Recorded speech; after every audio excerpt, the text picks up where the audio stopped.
we want justice? When do we want it? Now. When do we want it? Now. When do we want it? Now. When do we want it? Now. Fist bump the person next to you, tell them you love them.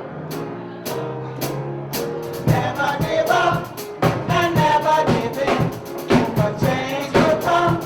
Keep it down there. Troubles and trials won't last always. With God on our side, nothing but pride. My sister, hold on, please hold on. A better day is coming and it won't be so long. Yes, change will come. Change will come. Change will come. Starting with you. Your change will come. Your change will come. Starting with you. Your change will come. Your change will come. Never give up and never give in. But change will come. Keep it coming. Troubles and trials won't last always. With God on our side, nothing but pride. My sister, hold on, be strong. A better day is coming and it won't be so long. Yes, change will come. Change will come. Change will come. Your change will come. Your change is gonna come. Your change will come. Your change is gonna come. Your change will come. Your change is gonna come. Change will come. Change will come. Change will come.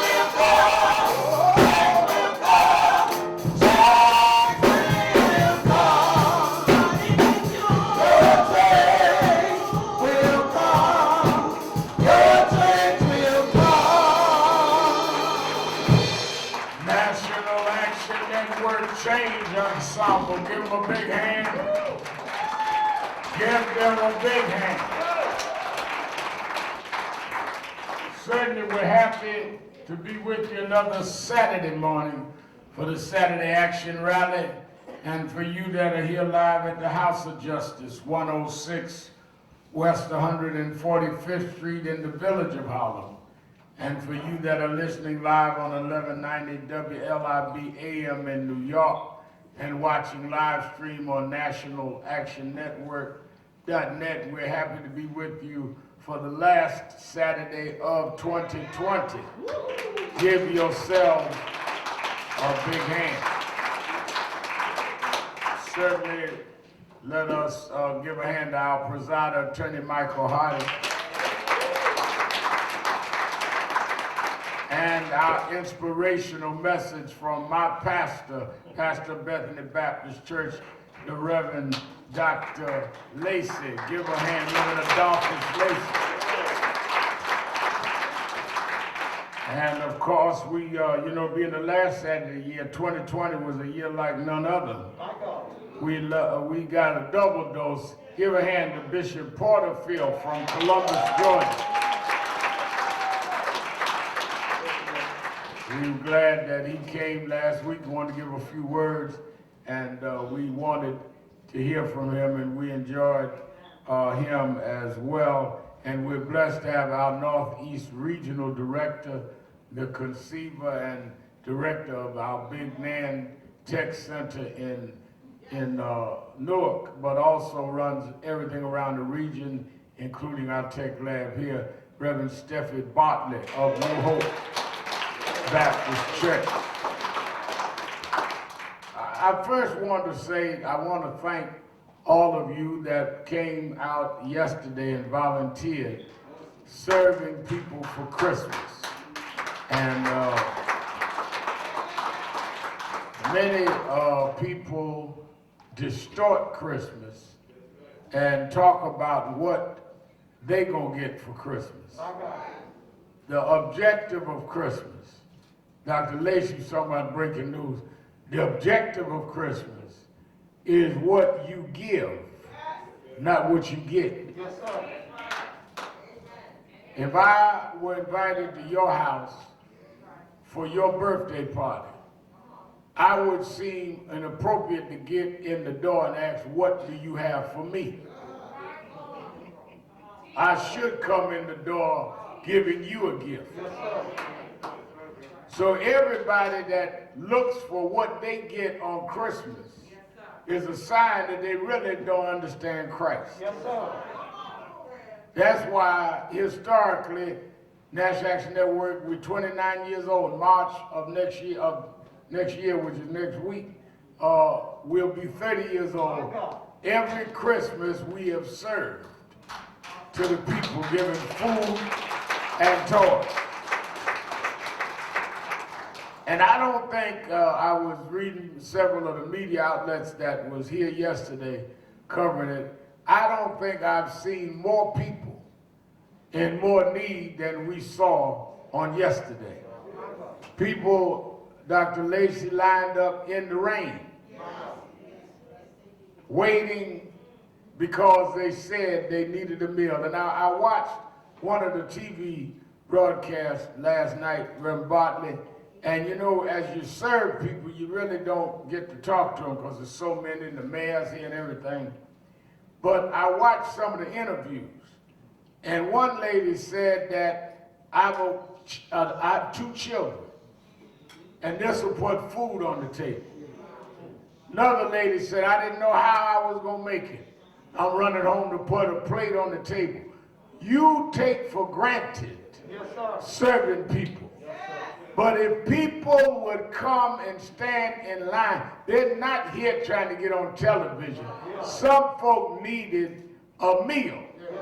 And because of our volunteers, and because of people that thought it not robbery to take their Christmas and do something Christ-like, rather than sit home looking up under a tree for what somebody gave you, rather than celebrating Christ, I want to thank Katrina Jefferson and all of the volunteers for giving that on yesterday. Give them a big hand.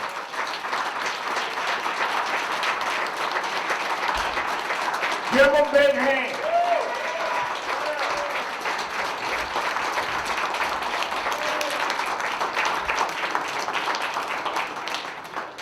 I was thinking about that as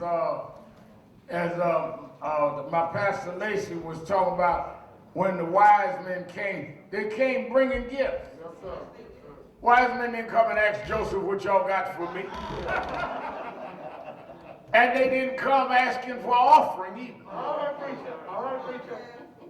We have too many that look for profit more than they look to be prophetic. When they saw the star in East Bishop and came to give the breaking news, they didn't come and try to figure out, now how do you seed into my breaking news? If you go give God's breaking news, you let God compensate you. So I thought we had some great end of the year messages because we've been through a year unlike any other in our lifetime. You know, they tell me that 1918, when they had the virus, was bad, but I wasn't here then. I can ask Hardy about back in them days. But in my lifetime, I have not seen nothing. And we've had to function in the pandemic. One of the things that is I'm grateful for the last Saturday of the year is that even under these circumstances, we never stop serving. I remember some Saturdays we could have no people here at all, but we still did the broadcast. Nobody here but me and Richardson on the organ and on the keyboards, I guess y'all call it. I was growing up in Church of God in Christ, we called it the organ. They had the Hammond organ. That's what the keyboards. All right, well, Just me and Richardson on the keyboards and Dominique and them doing the sound and Attorney Hardy here introducing me, and then he'd go to sleep.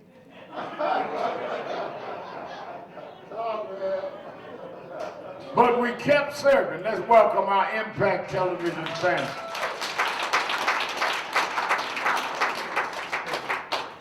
Then we could get a little audience back and we still social distance. It's been a rough year. Yes, sir. Even in the pandemic, a man was saying to me yesterday, I showed the mayor the picture National Geographic did of the early morning of our march in Washington. And it's one of the photos of the year. And people don't realize, they were saying, the Parks folks were saying that we had 208,000 people at the march. And they said that, that was almost like the 250,000 they had in '63. I said, no, it was better than that, because you got to remember, we had 208,000 people in a pandemic. If there had been a pandemic, you might have had 1 million. You had 700,000 folks scared to come. I had folk telling me, I'm with you, but I can't take the chance. We were able to mobilize that in the middle of a pandemic. Flew in all the families of the victims in the middle of a pandemic. Went to Waukegan, Illinois, went to Tennessee. We went all over this country and fought against police brutality in the middle of a pandemic to show that even though we didn't understand what we was going through, we knew a God that would bring us through.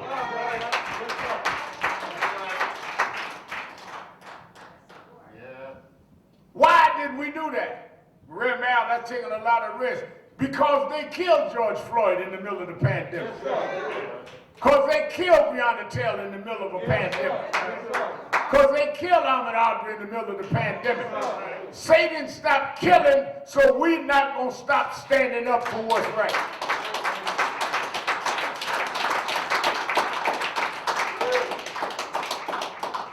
I'll never forget when Attorney Ben Crump called me and put George Floyd's brother on the phone. And they said, I just seen the tape on television the day before. And they said, Rev. Al, we'd love to come on your show. I said, well, y'all on Politics Nation, whatever else I'm doing, we're going to do you. And the brother said, can I ask you another question? I said, yeah. He said, would you go to Minneapolis? He said, because all the George's family, a lot of people didn't know this, Pastor Lacey. George Floyd didn't have family in Minneapolis. He was from North Carolina and grew up in Houston. That's where he was living. He went to Minneapolis to start a new leaf in life.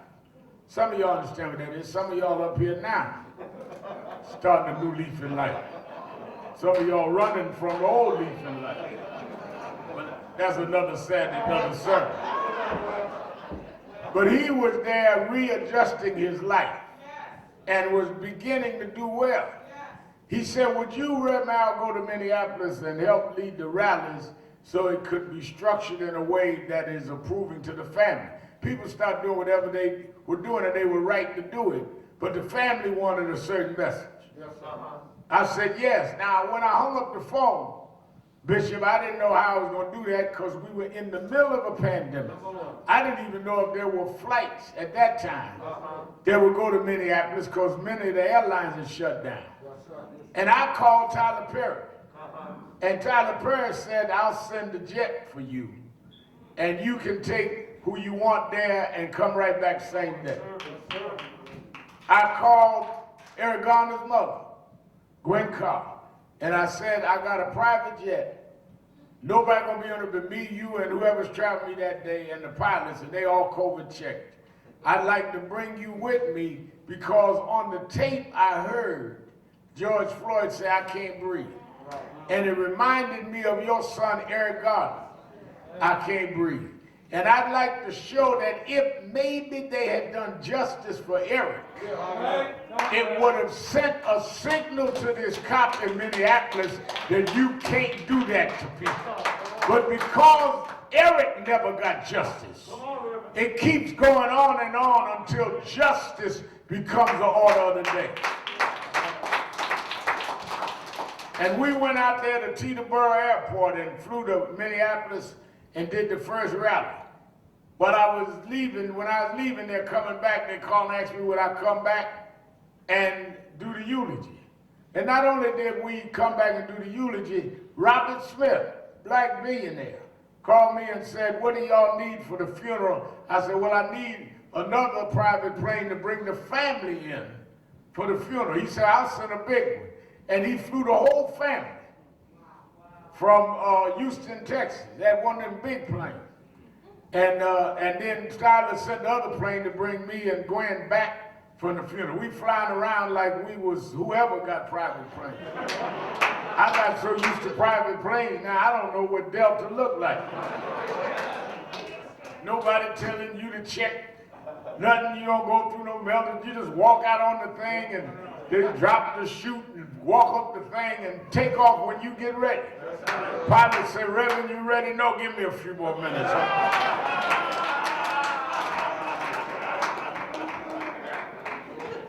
But what I'm saying is, if you are doing what you're supposed to do, God will provide and make a way for you to do it. I wasn't calculating what, all I know is when a brother of a man killed with a knee on his neck from a policeman for 8 minutes and 46 seconds. And the brother asked me would I go. I don't believe that he would have done that if it was not divine, that God would want a movement and us part of that movement. And you saw people jumping up all over the world. Yes, sir. Yes, sir. I'm talking to my friends in England, they said we marching here. They marching all over the world. People say, what did George Floyd spark that was different? I don't know.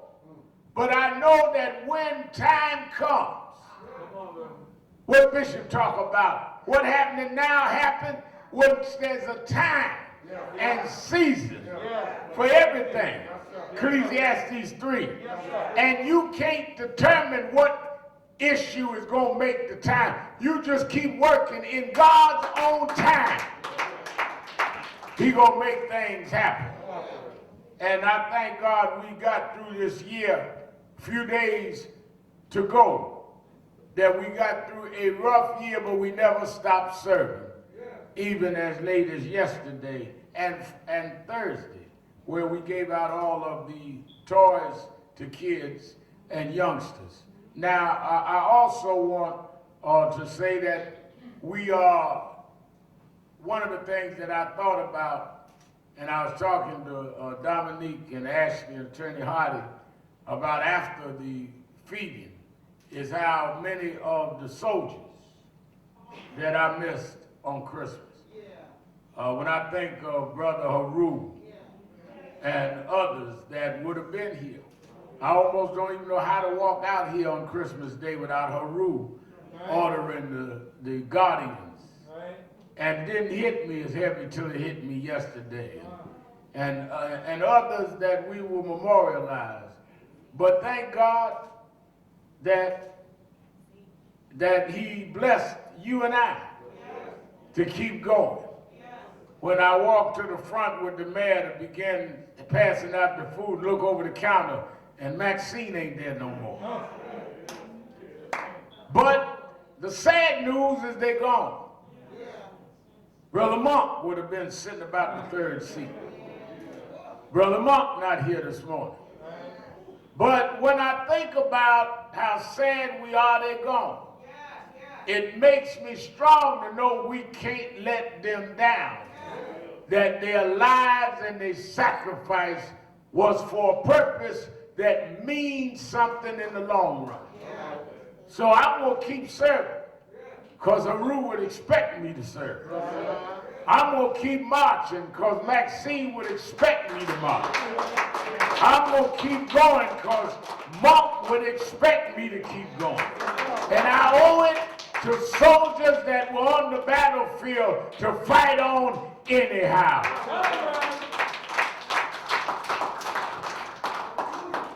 Now let me tell you, we're ending this year with some real demonstration of the callousness and insensitivity My God. of what it is to have a head of state that cares nothing about nothing. You know, I was glad that Dr. Lacey broke down a little of the Jesus story. A lot of people don't understand Jesus was born under occupation. Right? Tell them that. When Jesus was born, his race was under occupation from Rome. That's right. Herod was the custodian Yes, sir. of the fellow Jews on behalf of the Roman Empire. Is that not right? Yes, sir. Yes, sir. So you got to ask yourself a ontological question. I'm using a big word because Lacey here, and Bill Jones used to teach me to lick in ontology. You got to ask an ontological question. The ontological question is that if Jesus was God's son, why would God decide to send him to a place with a mother under occupation? My God. That's it. That's the question. If God sent Jesus, Yes, sir. God could have given him to any mother. Yes, sir. He could have given him, y'all watched the Netflix show, the Crown. He could have given him to the queen Yes, sir. Yes, sir. or to the princess. So what message was God sending when God said, I'm going to send my son to those under occupation and oppression? It must have been Bartley that God was saying, I send my best to raise people up from oppression. Herod was the custodian of his own people on behalf of the oppressor. Yes, sir. If even black, we'd call him an Uncle Tom. That's who Herod was. Herod wasn't the oppressor. He worked for the oppressor. Yes, sir. Yes, sir. You're right. Then Herod gave the orders to kill the newborn. And the angel came and told Joseph to flee because they're going to kill the baby. Is that the Bible? Yes, sir. Now, he fled where? To Egypt. Egypt. Which is where? Geographically, in North Africa. That's why I always knew these white European pictures of Jesus was biblically wrong.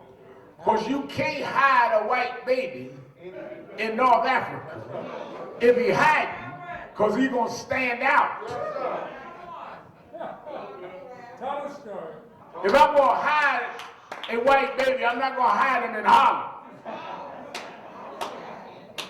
Because that ain't good hiding. Tell the story. So he must have not been white. I don't know where y'all got the white pictures from. And then they tell me, well, Reverend Al, color don't matter. Well, if it didn't matter, why did you change the color? Tell them that. Tell them that.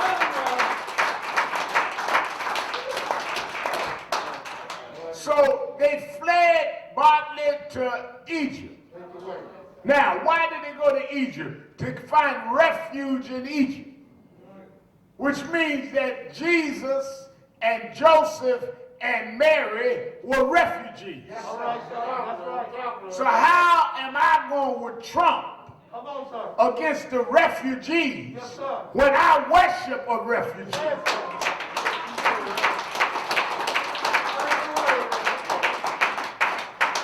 That's why I'm confused with some of these preachers preaching about. Come on, sir.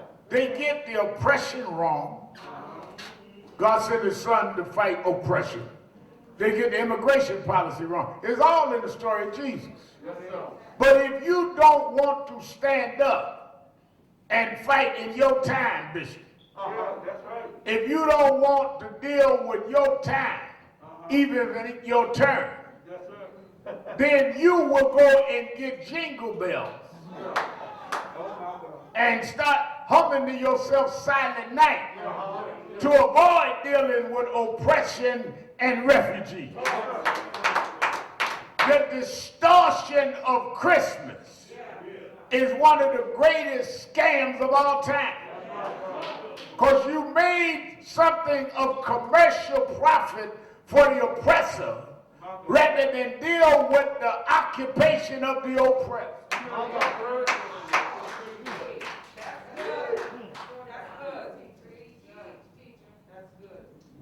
In the Christmas season, President Trump pardons all of his friends, those that wouldn't tell on him, those that may have misled authorities, those that admitted and pled guilty to lying to the feds, gave them a pardon. Well, that's bad, but let me watch this. To show the callousness and ruthlessness is while he was pardoning these crooks, he had federal government executing for the first time in many years. Federal executions, 2 black men got executed. So you kill us and pardon your friends. And you got evangelicals that claim to know God and the pardon of their sins, that run around talking about they know Jesus. What Jesus do you know? That you would bless a man that would kill in the name of the state and pardon his friends. You're going to have to give account of that on the day of judgment.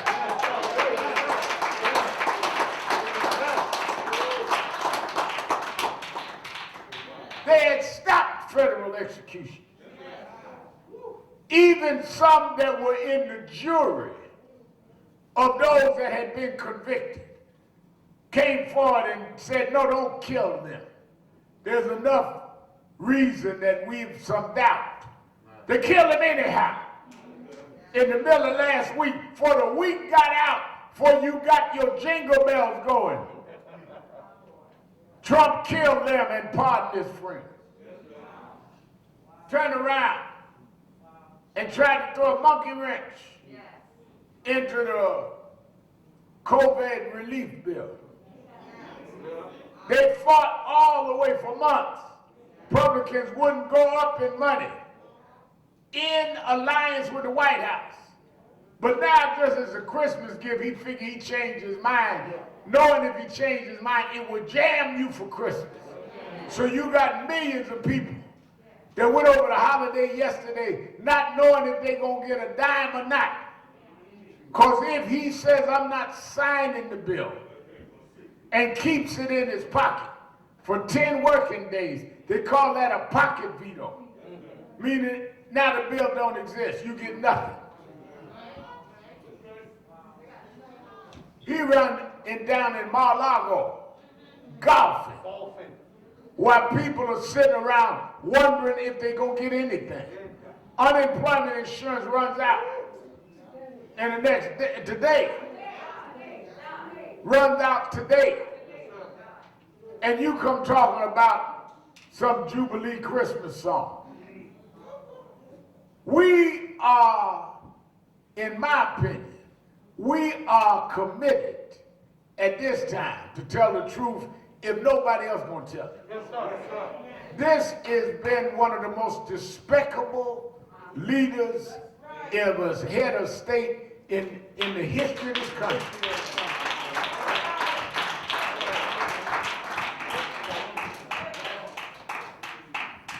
And that's why we've been keeping Biden's feet to the fire, to hold him accountable. Why the 7 national civil rights groups meet with Biden? They usually don't meet with the incoming president until after the inauguration. Because we in another time now. We couldn't wait for the inauguration. I don't want to wait until they done hired everybody. Yes, sir. We said, no, we need to meet now. And we had told Biden during the campaign, he had the same 7 of us at a virtual meeting. If you win, we want to meet right after you win. And he kept his word, him and Vice President-elect Harris. Then the issue, you can always tell folk, that's why if you just read the Bible, you always going to have the crowds of doubters. You always have the Pharisees. You got a lot of colored Pharisees running around. Because rather than say, Dr. Lacey, well, that's good that the 7 who got the commitment from Biden made them follow the commitment and meet after and hear some of our grievances. The little black Pharisees started running around talking about, well, why wasn't I in the meeting? There it is. There it is. Well, one, you wasn't in the meeting that got the commitment to have a meeting. Yes, sir. Because you was running around talking about you was with somebody else.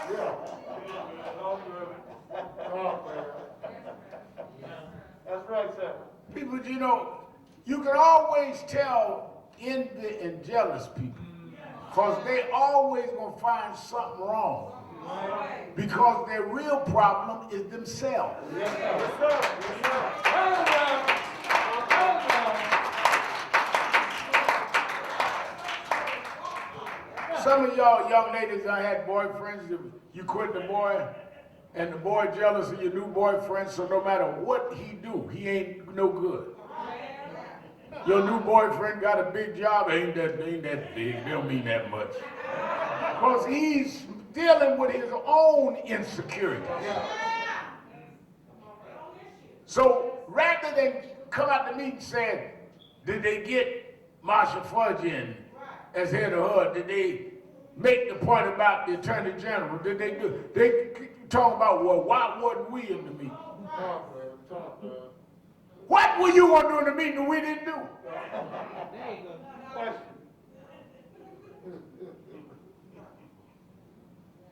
No march mean nothing unless it's your march. You can't support nothing but you. And you end up with nobody but you.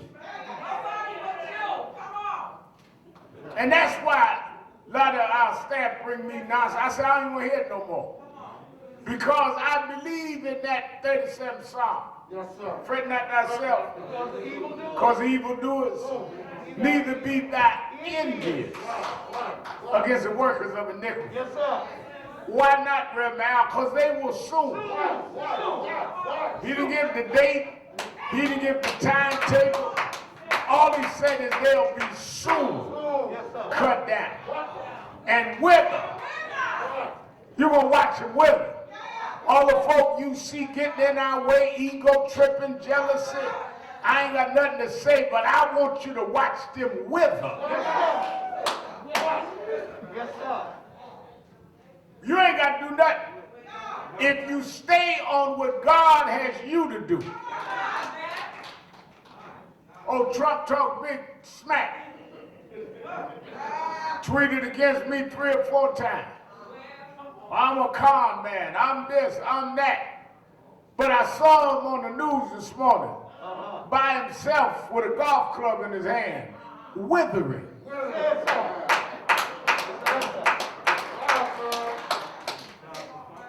You will go down in history as a president that they voted you out, wouldn't give you a second term, and then you one of the worst presidents in the world. You got there and made a disgrace out of getting there.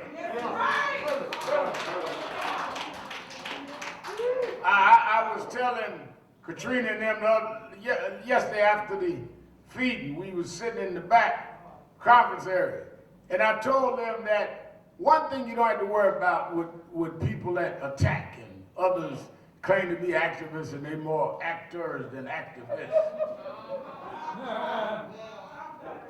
And I said, one thing you have to worry about it is I remember coming up, Dr. Lacey, that Reverend Jackson, one of my mentors, Jesse Jackson, told me, he said there was a dog that was on his block growing up in Greenville, South Carolina. And he said dog's name was Spotty. And there used to be, the milkman used to come every day and drop the milk off. You know, and back in those days in the South, they didn't have a lot of refrigeration, so they dropped the milk off. He said every day the truck come down the block, Spotty would chase the truck. And the driver would speed up, outrunning Spotty. And Reverend said that his grandmother said, I don't know why that driver keeps running from Spotty. Because if Spotty catch the truck, he can't drive it.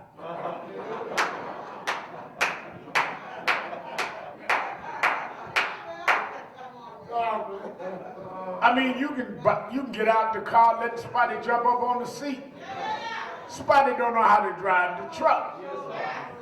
That's why I don't be reacting to all of these people that don't know the difference between being a real sincere preacher or activist or being an entertainer in the pulpit or an actor out in the streets. Is because even if they catch the truck, they can't drive it.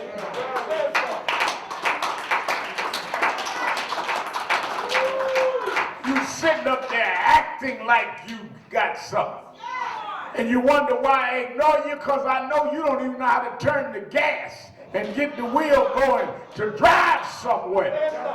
You just Spotty running down the street making noise because you can't drive nothing.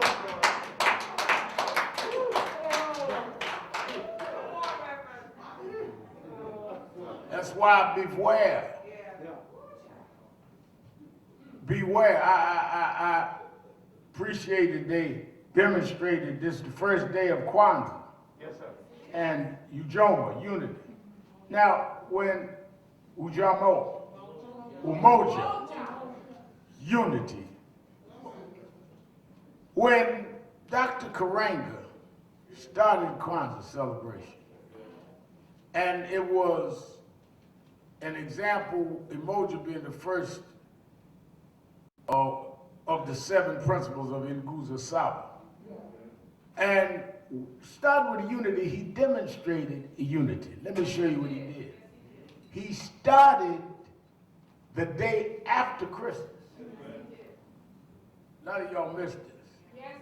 The reason why he started the day after Christmas is he said, I'm not disrespecting those of our race that celebrate Christmas. A lot of y'all are so purist. Come on, sir.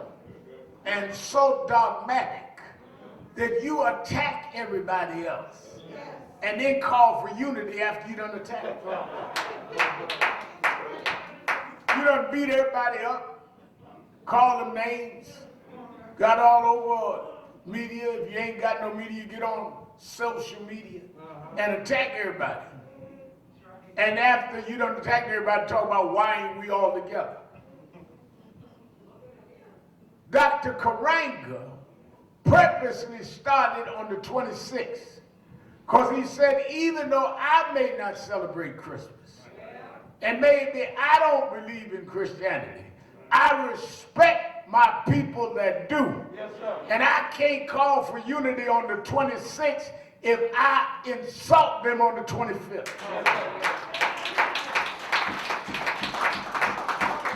You cannot preach something you don't practice. Say it, sir. Yes, sir. I tell the young folks here that anybody that disrespects their elders, don't trust them. Don't tell me about that. You're right about that, Doc. Well, what do you mean right now? Anybody don't respect those that laid a path for them. Don't trust them. Because you can't ever do more for them than the ones that set them up in the first place. So they'll never be loyal to you if they ain't loyal to the people that made their way possible.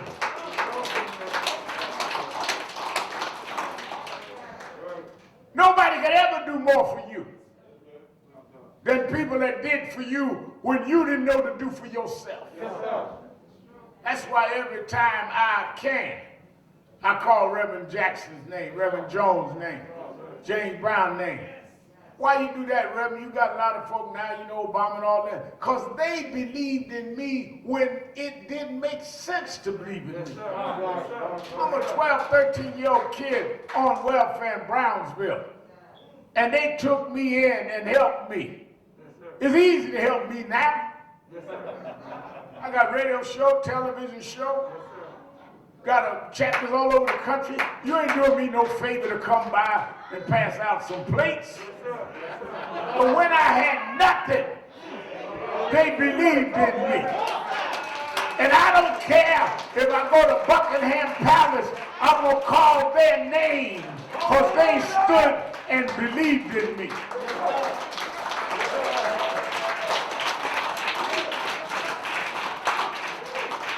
Anybody that disrespects those that invested in them when there was no return coming, don't trust them. Because you'll never do more for them than was done for them by others. And they turned their back on them. The good news is the folk that the elders that you don't respect, don't need your respect to make it. Otherwise, they wouldn't be elders. The fact is they got by without you giving them credit. That's why they're elders now. That's why they made it through anyhow. Because they sure to make it through on you giving them credit because you didn't give them credit. But God brought them through anyhow. That's why the Bible said, honor thy mother and father. Watch this. Not that their days be long. They don't need your honor to get long. That your days. The blessing comes to you for honoring them. They gonna make it anyhow.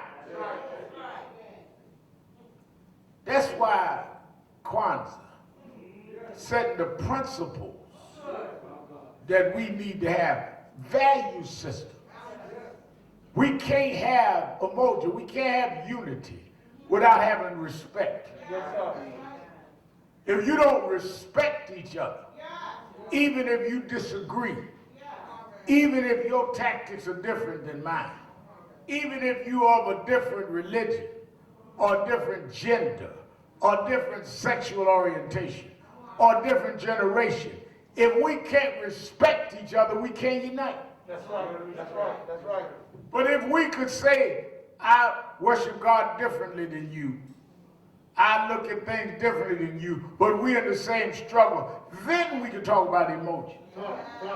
But as long as you got so much insecurity and venom and poison in your heart that you running around attacking everybody and jumping up on your social media, cussing out everybody, then you're going to light up a candle, talk about emoji.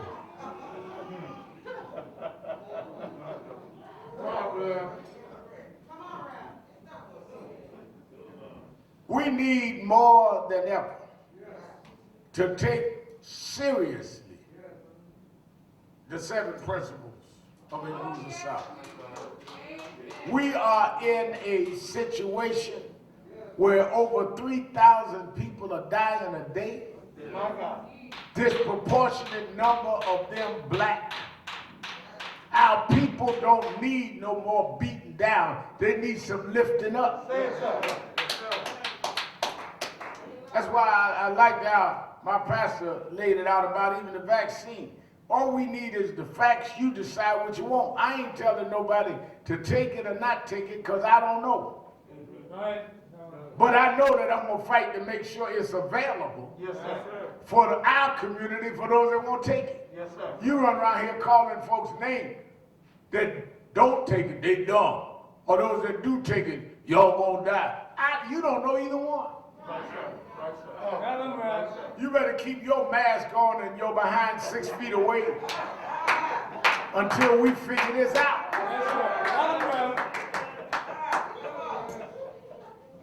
You didn't pass biology in junior high school, but now you're a vaccine expert.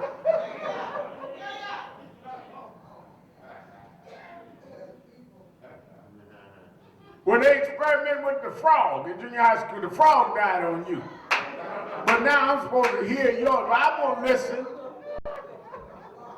to Dr. Corbett, the sister that helped make the vaccine. Yes, sir. I'm going to listen to Dr. Rice, Yes, sir. the sister that's the head of medicine in Morehouse. Yes, sir. I know I flunked biology until high school, so I'm going to be an expert now. We talking about people's lives. Yes, sir.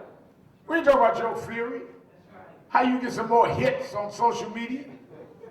You got the hooba theory, so you can get you 100,000 likes.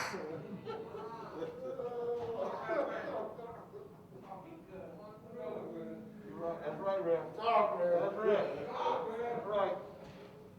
So that is why we at this season, in this seriousness, dealing with the callousness of the president, dealing with the fact that we are challenged to hold the new incoming president accountable. We got to keep fighting. Yes, sir. But we can, at the end of this year, of all that we have faced and facing, be glad that we can say that history will record that we never stopped fighting. Yes, sir.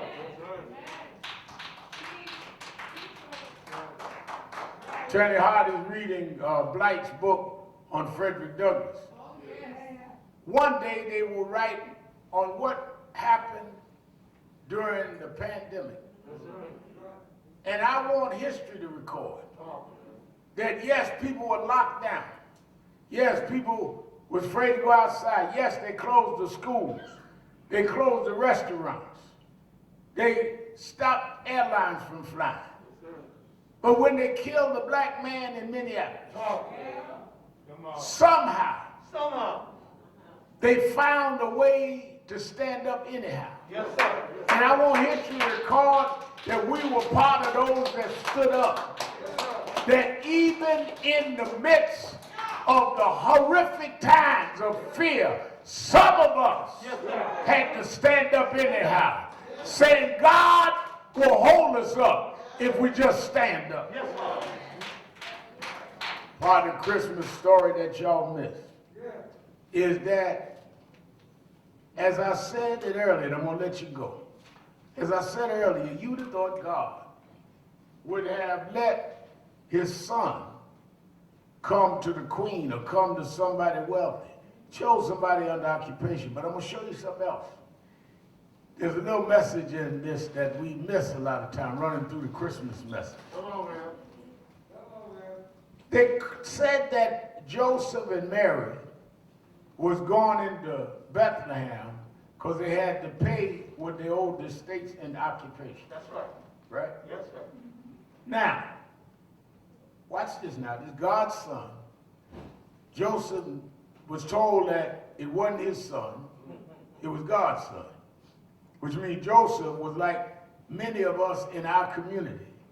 Joseph had to agree to help raise a child that wasn't his. My God. My God.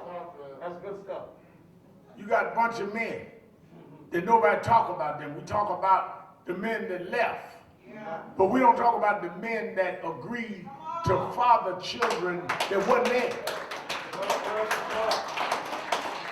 One of the most neglected men in the Bible is Joseph. Yes, sir. Because Joseph talked about faith. To let an angel tell you your wife is pregnant and it ain't yours. And I want you to raise it anyhow. Take it to Egypt and teach him how to be a carpenter. And Joseph fathered a child that he knew wasn't his. Yes, sir. Just like they're black men all over this country that took children that wasn't theirs and raised them anyhow. That's right. That's right. That's right. That's right. That's right. All right, I'm going to raise God's child, but I got to go to Bethlehem. And I got to pay what I owe the state. So since it's God's son, did he make accommodations for me? I know we got the suite at the best hotel. No, Joseph, there ain't no room in the inn for you. All right, preacher. Not only do you got to raise them, you got to find a way through hard times. My God. They begged the innkeeper, Yes, sir. just give me a room. My wife is pregnant. She's going through labor right now. Before the water breaks, give me a room. Yes, sir. And they said the best we could do is put them out there in the barn. Yeah.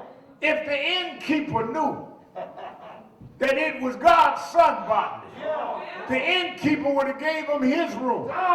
If the innkeeper had any idea that it was Jesus coming, he could have had, Mary could have had the baby in his bed. God always sends somebody that you didn't know who it was. But God will make a room for who he sent, even if he got to make it among the goats and the cows. God will make a room anyhow. God don't need your stuff to birth what he needs. That's right, sir. Y'all looking for the folks in the wrong places. Oh, you got all these big preachers out in New Jersey, suburban homes, all 2 or 3 cars in the garage, great parsonages or great estates. But when it was time to go in the hood and teach young gang members how to get technical skills, when it was time to stand up on police brutality, God said, y'all ain't got no room in your mansions. I'll get me somebody like Bartley that's been down and knows the streets and can talk to them. I got room in the barn for them. Yes, sir. When they started killing around New York, killed Michael Griffith and Howard Beach, killed Yusuf Hawkins, all of the preachers with the letters behind their name that the New York Times crowd and the conservatives liked, they didn't want to go to Howard Beach. They didn't want to march in Bensonhurst. God said, that's all right. I got a Negro with conch hair come off welfare. Ain't been to no seminary. Ain't been appointed, but he been anointed. And if I anoint you, every knee shall bow, every tongue confess, not for him, but the God he represents.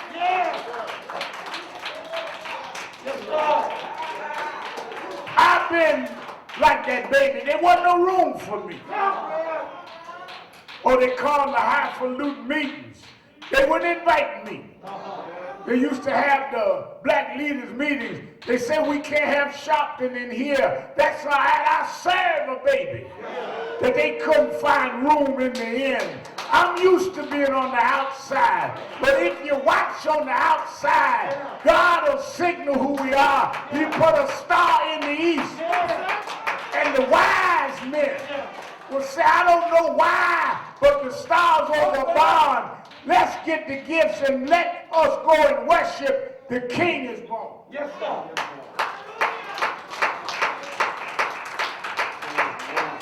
Y'all get caught up in the trinkets rather than the message. Y'all think those with the most material things are the ones that got the blessing. Sometimes it's the one that look like they don't know nothing. Yes, sir. They got the answer. Yes, sir. Sometimes it's the ones that look like they should be overlooked, that God will exalt up. Sometimes it looked like the stone that the builder rejected becomes the cornerstone. Or they look all over the country on what they're going to do with the pulpit, the neo-Gothic pulpit of William Augustus Jones. And they looked at this one and looked at that one and done this pastoring and done that one. But sometimes God said, I got a boy that we educated and refined named Adolphus Lacey. I'll make room in the barn. Sometimes God will make a way out of no way. Sometimes though the road get rough, it just makes your legs stronger to keep on walking. Sometimes your friends may walk away and your family don't understand, but go ahead anyhow. Sometimes those that you help gonna hurt you, those that you push gonna push against you, but sometimes you gotta walk on anyhow, because God will, God has, God shall make a way anyhow.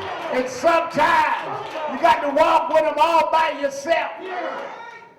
That's why at the end of the year, yeah, we've been running, we've been going up and down, but I don't feel no waste time. Somebody asked me yesterday, ain't you gonna take a break? Some of you folk going to the island. I don't feel no waste time. I don't need a break. I come too far from where I started from. I've been through Washington Temple, then Bethany Baptist Church, raised by two of the greatest preachers ever hit a pulpit, but nobody told me that the road would be easy. But I don't believe he brought me this far to leave me now. I'm headed into 21. I'm not tired, y'all. He brought us from disgrace to amazing grace. He brought us from down to up. I don't feel no waste time. I don't